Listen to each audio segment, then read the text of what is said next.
يا مساء الخيرات، ازيكم عاملين ايه؟ جبت حاجة كده صغننة هفتحها معاكم ونشوفها ونشوف الكواليتي عاملة ازاي. برودكت مصري، منتج محلي، وربنا يسهل تبقى حاجة جميلة. بسم الله الرحمن الرحيم. انا من نوع الايه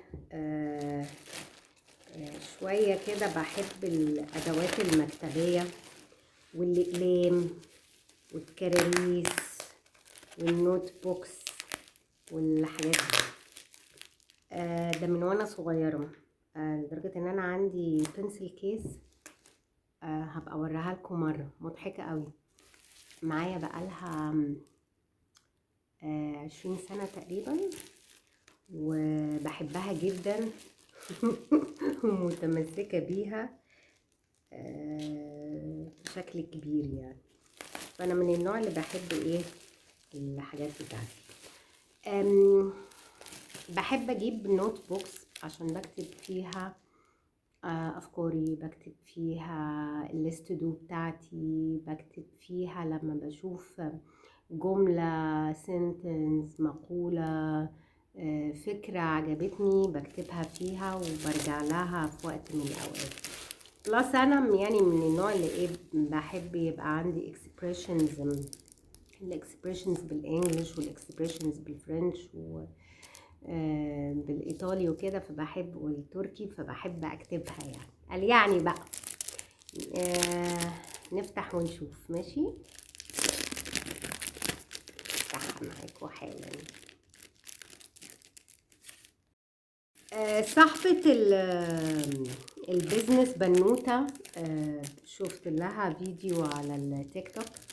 هي جرافيك ديزاينر وعاملة بتعمل نوت بوكس، بتعمل توت باجز، وبتعمل دايريز، بتعمل حاجات حلوة قوي. اسمها اكزيبت شوب.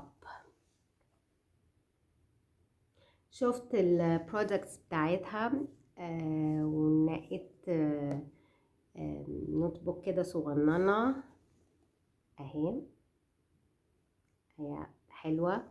اسمها get your shit together girl، او بمعنى اخر لملمي شتاتة نفسك، لملمي حالك كده يا حلوة، وقومي ايه شوفي حالك ما تقعديش ايه في البانيك والقلق والزعل والحزن كتير.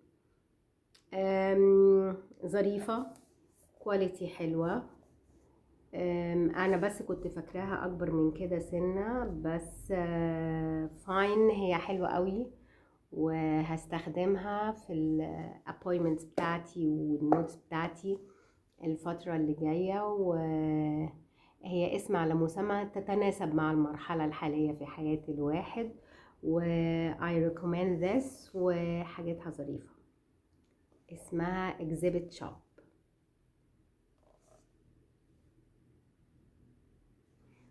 و thank you، شكرا. وشجع المنتج المحلي، وشجع المنتجات العربية، وشجع صناعة بلدك. شكرا.